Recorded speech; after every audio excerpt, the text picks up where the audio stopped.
ओम ह्रीं अर्हं णमोचिनाणं नमः श्री वृषभदेवाय।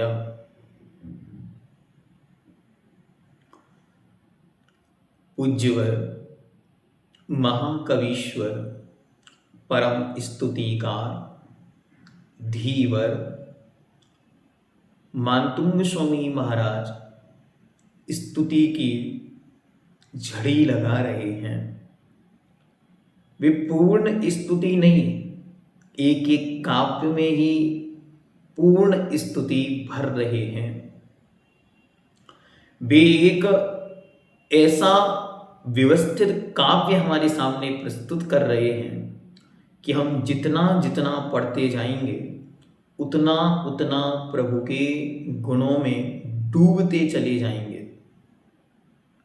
आगे श्लोक नंबर 15 में पूज्यवर निर्विकारता सिखला रहे हैं। धैर्यवान कैसे बने, अतुलनीय कैसे बने, जब बहुत सारी विकृतियां एक साथ घेर लेती हैं तब भी हम कैसे विकारों से रहते रहें। ये मंत्र अब हमें पूज्यवर आचार्यवर प्रदान कर रहे हैं। आइए देखते हैं श्लोक नंबर 15। चित्रम किमत्र यदि ते त्रिदशांग नाभिर। नाभिर याद करें, नी के ऊपर रा की रेफ है, भुवन नीचे आएगी तो बन जाएगा नाभिर। नीतम मनागपि मनोना विकार मार्गम कल्पांत काल मरुता चलिता चलेन। किम मंदराद्रि शिखरम चलितम कदाचित्। चित्रं किमत्र यदि ते त्रिदशांगनाभिर्नीतं मनागपि मनोना विकारमार्गं कल्पान्तकालमरुता चलिता चलेन। किं मंदराद्रिशिखरं चलितं कदाचित्। इसमें सारे शब्द लगभग सरल हैं, एक वैसे आपको ध्यान रखना है। त्रिदशांग, ठीक, और नाभिर, बाकी सब शब्द सरल हैं। अर्थ देखते हैं। चित्रम अर्थात आश्चर्य। चित्रम मतलब आश्चर्य। किम क्या, अत्र यहाँ, यहाँ क्या आश्चर्य, या इस विषय में क्या आश्चर्य। यदि ते आपके त्रिदशांगनाभिर, त्रिदशांगनाभि, त्रिदशांगनाभि, त्रिदशा, त्रिदश शब्द जो होता है वो देवताओं का पर्यायवाची है, और आंगना मतलब होती है स्त्री। तो देवताओं की स्त्री अर्थात देवांगनाओं, ना भी शब्द से द्वारा, तो देवांगनाओं के द्वारा। नीतम ले जाना, मनाक अर्थात थोड़ा, मनाक, मनाक शब्द है, मनाक थोड़ा, किंचित भी, किंचित, अपि भी, मनाक भी, मनो मन, ना नहीं, विकार मार्गम विकार मार्ग को, विकार भाव को।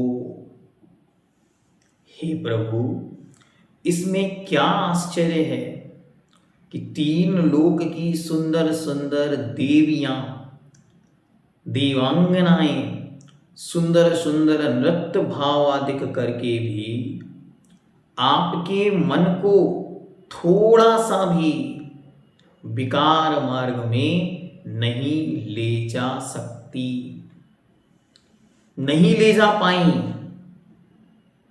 क्यों? उदाहरण दे रहे कि सुनो, प्रभु कोई सामान्य नहीं है, ये अत्यंत विशिष्ट है। क्या विशेष है? तो कह रहे हैं कल्पांत काल, जब कल्प का अंत आता है, ऐसे कल्पांत काल अर्थात प्रलय काल की मरुता अर्थात वायु हवा, कल्पांत काल की पवन के द्वारा चलिता, चलित अचलीन, चलिता चलीन शब्द है तो दो शब्द निकलेंगे, चलित अचलीन, चलित अचलीन। तो कह रहे हैं चलिताचलीन, चलित अर्थात चलते हुए, अचलीन अर्थात पर्वतों के द्वारा, बड़े बड़े पहाड़ों को हिला देने वाली, उसको बोलते हैं चलिता चलीन। चलित मतलब चलने वाले, हिला देने वाली, और अचलीन मतलब पर्वतों को। तो पर्वतों को, बड़े बड़े पर्वतों को हिला देने वाली ऐसी प्रलय काल की हवाओं के द्वारा किम क्या, मंदरादि, जो मंदर नाम का मेरु सुमेरु पर्वत का शिखरम शिखर है, चलितम चलयमान हिलाया जाता है, कदाचित भी कभी, क्या कभी मेरु पर्वत का, सुमेरु पर्वत का शिखर उन प्रलय काल की हवाओं के द्वारा हिलाया जाता है? कभी नहीं हिलाया जाता। तो जिन देवियों, अंगनाओं और अप्सराओं के बस होकर दुनिया में ब्रह्मा, विष्णु, महेश आदि की विकृति को प्राप्त हो गए, उस चलती हुई हवाओं में भी कभी भी तीन लोक के अधिपति भगवान अरिहंत महाप्रभु विकृति को प्राप्त नहीं हुए। क्यों? क्योंकि प्रलय काल की हवाएं बड़े बड़े पर्वतों को तो हिला सकती हैं, लेकिन वे कभी सुमेरु पर्वत को नहीं हिला सकती। और वे प्रभु सुमेरु के समान धैर्यवान, सुमेरु के समान अडिग, सुमेरु के समान अतुल और सुमेरु के समान स्थिर हैं। इसलिए उन्हें वे अप्सराएं अपने हाव भाव से हिला नहीं सकती। अर्थ देखें, हे परम वीतराग, यदि आपका मन देवांगनाओं के द्वारा लेस मात्र भी विकार मार्ग को प्राप्त नहीं हुआ, तो इसमें क्या आश्चर्य है? क्योंकि सामान्य पर्वतों को हिला देने वाला प्रलय काल का प्रचंड पवन, प्रचंड हवा क्या कभी सुमेरु पर्वत के शिखरों को भी कंपित कर सकता है? अर्थात कभी नहीं कर सकता। जिस हवा में बड़े बड़े पर्वत हिलने लग जाएं, उस हवा में भी जिनको रंच मात्र भी चलायमान नहीं हो रहा है, ऐसी स्थिरता उनके माध्यम से प्राप्त हो गई है। अच्छी तरह इसको बार बार देखो। चित्रम अर्थात आश्चर्य, किम क्या, अत्र यहाँ इस विषय में, यदि ते आपके त्रिदशांगनाभिर देवताओं की अंगनाओं के द्वारा या देवताओं की अप्सराओं के द्वारा नीतम ले जाया गया, मना थोड़ा, अपि भी थोड़ा भी, मनो मन न विकार मार्गम विकार मार्ग को। हे प्रभु, इसमें कोई आश्चर्य नहीं है कि आपका मन देवांगनाओं के हाव भाव से भी विकार मार्ग को थोड़ा सा भी प्राप्त नहीं हुआ, क्योंकि कल्पांत काल मरुता और प्रलय काल की जो प्रचंडतम वायु है, जिस कैसी वायु, चलित अचलेन, अचल मतलब पर्वत को भी जो चलयमान कर देने वाली है, किम क्या वह वायु मंदराद्रि सुमेरु पर्वत के शिखरम शिखर को पर्वत को चलितम चलने में, चलायमान होने में, हिलाने में कदाचित कभी क्या वह प्रचंड हवा मेरु पर्वत के शिखर को थोड़ा सा भी हिला सकी है? अर्थात कभी नहीं हिला सकी है। वह मेरु जिस प्रकार स्थिर है, ऐसे वे परम प्रभु सदा स्थिर हैं। कितना सुंदर चिंतन हमारे सामने वे पूज्यवर रख रहे हैं कि सामने पूरी दुनिया के संपूर्ण प्रकार के विकार हैं। संपूर्ण प्रकार के विकारों में अपने को पूर्ण स्थिर रखना कोई उन परम पिता परमेश्वर से सीखे। सारे विकार हैं काम, क्रोध, लोभ, मोह, माया, छल, कपट आदि आदि, और 18 प्रकार के जन्म, मरण, शोक, भय, निद्रा, घमंड, अभिमान, अहंकार आदि आदि सारे के सारे विकार परिणाम सब कुछ उन्होंने जीत लिए हैं। इसलिए उनका नाम जिन है।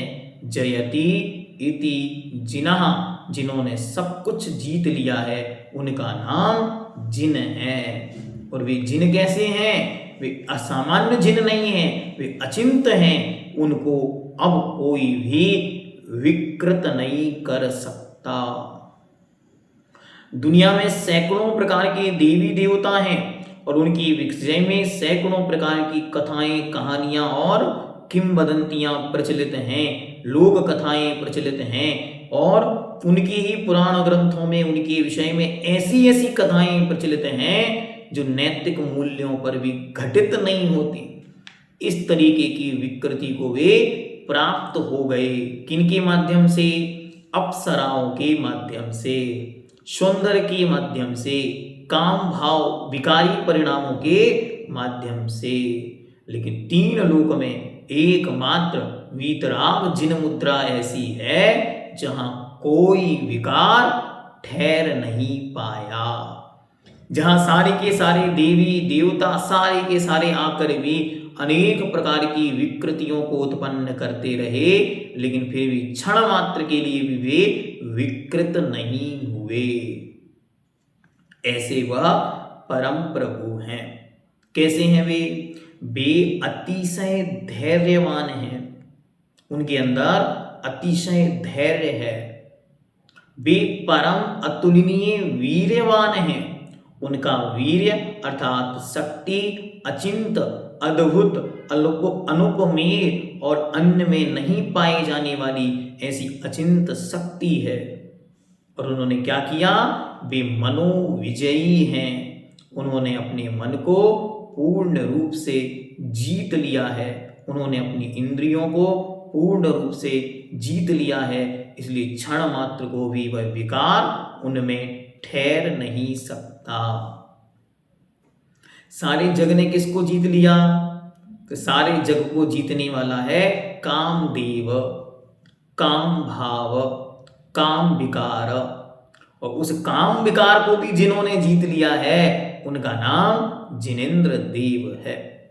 तीनों लोकों में, पशुओं में, पक्षियों में, नारकियों में, देवों में और सब प्रकार के अनेक प्रकार के देवों में अनेक प्रकार से, कहीं शब्द से, कहीं मन से, कहीं रूप से, कहीं स्वरूप से, कहीं प्रविचार से, कहीं काम सेवन आदि के माध्यम से अनेक प्रकार से वह काम भाव विद्यमान रहता है।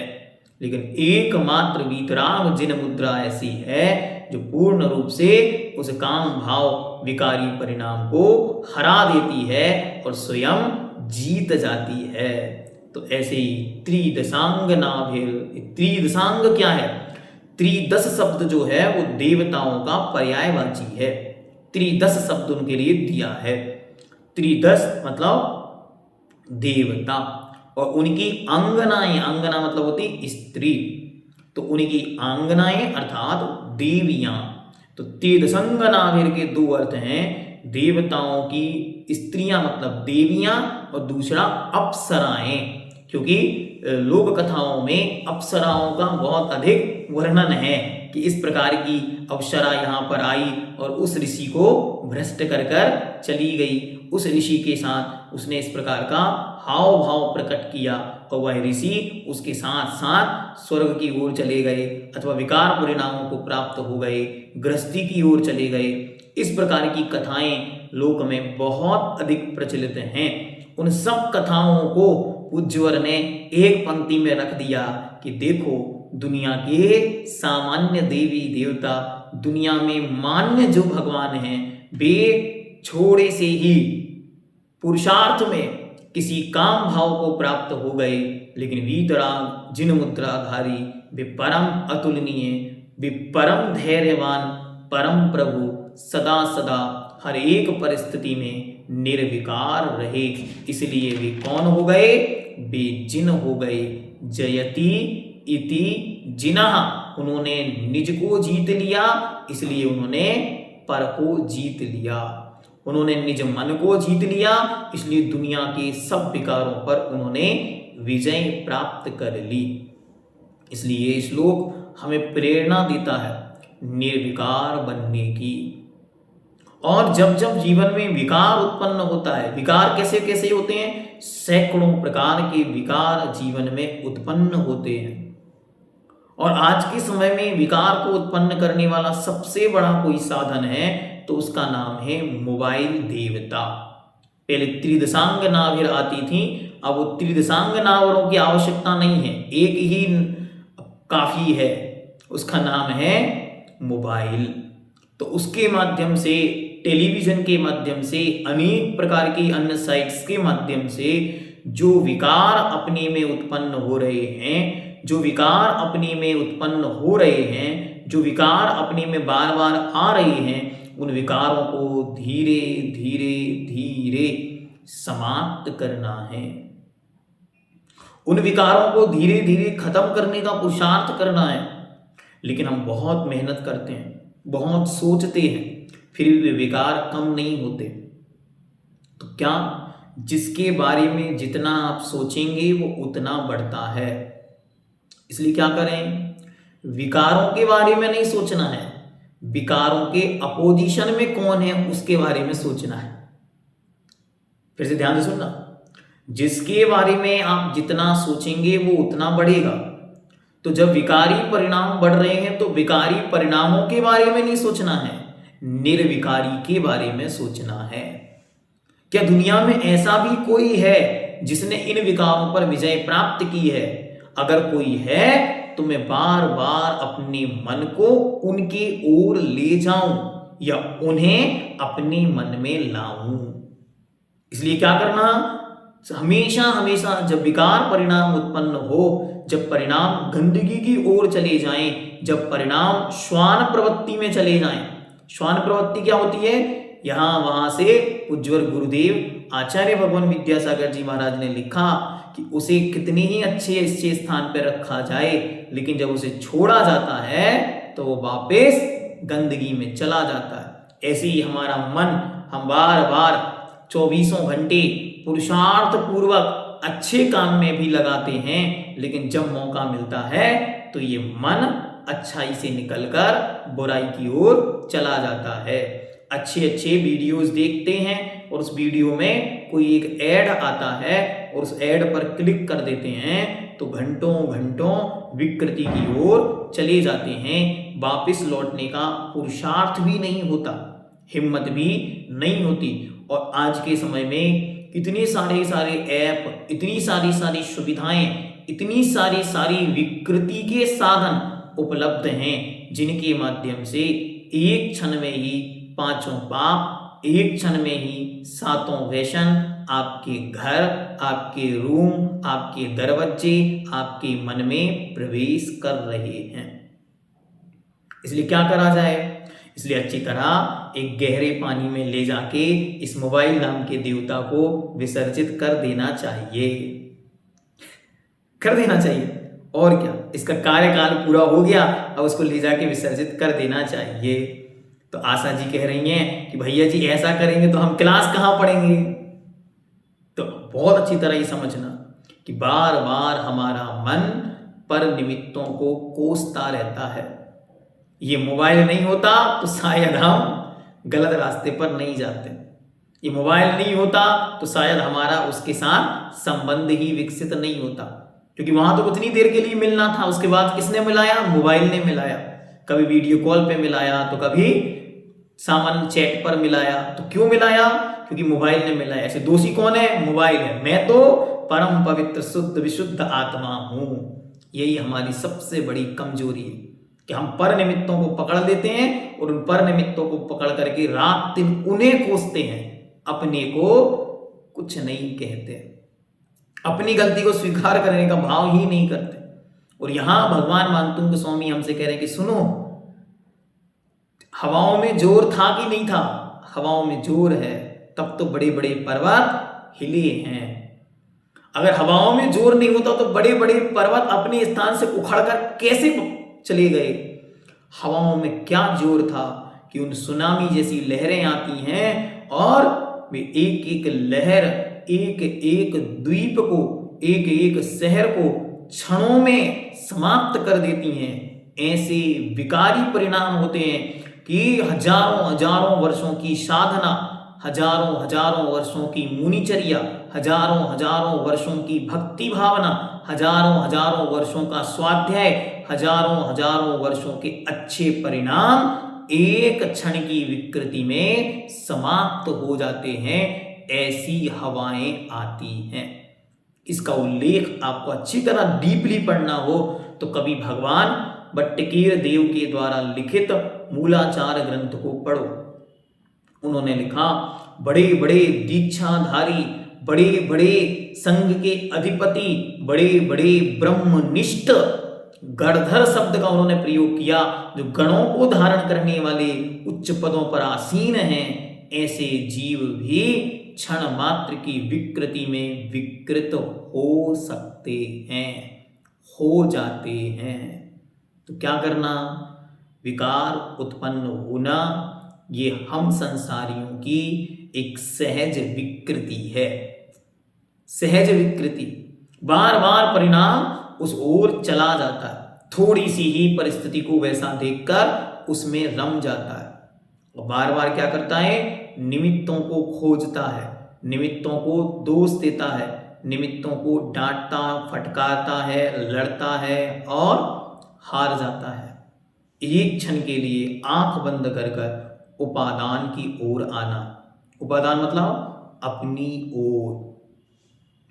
और इससे बस एक ही संकल्प लेना है कि बाहर की विकृति बाहर में है, मुझ में नहीं है। मुझ चित्त में जो विकृति आई है वो बाहर से नहीं आई, अंदर से आई है। अच्छी तरह समझना, मुझ में विकृति नहीं, ऐसा नहीं। मुझ में जो विकृति है वो विकृति बाहर के निमित्तों से नहीं, अपनी आत्म विशुद्धि के अभाव से मुझ में अशुद्धि आई है। इसलिए मुझे सबसे पहले आत्म परिणामों पर काम करना है, अपनी विकारी परिणामों को रोकना है। इसलिए अपने आत्म परिणामों की उस विकारी भाव को समाप्त करना है। अपने द्वारा किए गए दोष, अपनी कोई बुरी आदत, ऐसी लत जो बहुत वर्षों से लगी हुई है, छूटने का नाम नहीं ले रही है, ऐसी कोई बुराई जिसे छोड़ने के लिए ऐसा लगता है कि प्राण छूट जाएं, पर ये विकृति नहीं छूटेगी। जब ऐसा परिणाम उत्पन्न हो जाए, जब ऐसा लगे कि ये बुराई कौन छुड़ाएगा, ये बुराई छुड़ाने के लिए अब तो भगवान को ही आना पड़ेगा, तो अब हम भगवान को बुलाते हैं। क्या करें, सहजता से, शांति से आंखें बंद कर कर और दीन लोक के अधिपति को अपने हृदय की वेदी पर विराजमान करो। उन तीन लोक के अधिपति को हृदय की वेदी पर बुलाकर बार बार उनसे निवेदन करो कि हे प्रभु, जैसे आप निर्विकार हुए हैं, एक क्षण के लिए मुझ में उस निर्विकारता का अनुभवन हो। जैसे आप तीन लोक के संपूर्ण पर पदार्थों से विमुख हुए हैं, एक क्षण के लिए मैं उन पर पदार्थों के आकर्षण से स्वयं को मुक्त कर सकूं। हे प्रभु, जैसे आप परम पवित्र और निर्मल हुए हैं, ऐसी पवित्रता का अंश एक क्षण के लिए सही मेरे चित्त में उतरे, मेरे चित्त में आए, ऐसी भावना भानी है। और प्रभु को परम स्थिर सुमेरु पर्वत के समान स्थिर देखना, और चारों तरफ विकारों की हवा चल रही है, चारों तरफ विकारों की हवा चलते हुए भी एक क्षण के लिए भी वे सुमेरु के समान स्थित प्रभु विकृत नहीं हुए। तो जब मैं उन प्रभु को अपने हृदय में धारण किया हुआ हूं, तो मैं क्यों विकृत हो रहा हूं? इसलिए मुझे भी अब निर्विकारी बनना है, मुझे भी अब पवित्र बनना है। इस पवित्र भावना के साथ चित्रम किमत्र यदि ते त्रिदशांगनाभिर् नीतं मना गपि मनो न विकार मार्गम। और इस पंक्ति को बार बार दोहराना है, नीतम मनागपि मनो न विकार मार्गम। क्षण मात्र के लिए भी नीतम ले जाती है, ना नहीं, विकार मार्गम, मनागपि थोड़ा सा भी विकार मार्ग की ओर नहीं ले जा सकती है, क्षण मात्र के लिए भी। तो बार बार इस श्लोक का चिंतन करना है।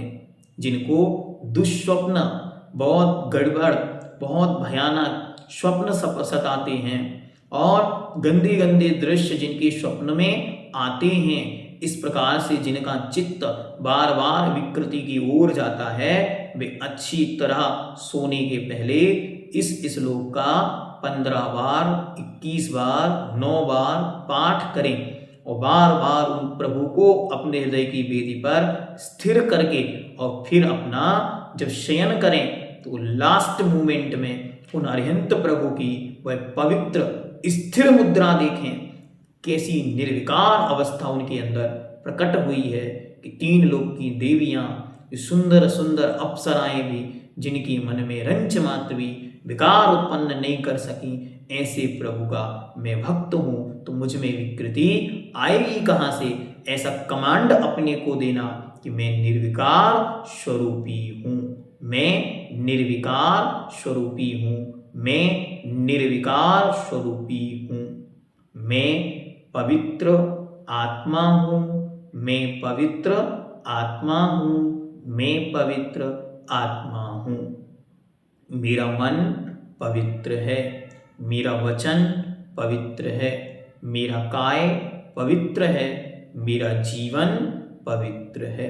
और ऐसी उस पवित्रता का अनुभवन करते करते आप सोएंगे तो आप एक पवित्रता के साथ ही उठ पाएंगे। ऐसी पवित्रता का अनुभवन निरंतर हो। इस पवित्र भावना के साथ ओम ह्रीं अरहम मेरुवत मनोविकार रहिताय मन स्थिति करणार्थम क्लीं महाविजक्षर सहिताय हृदय स्थिताय सर्व विघ्न उपद्रव निवारकाय श्री विश्वनाथ परमेश्वराय नमो नमः। जैनम जयतु शासनम।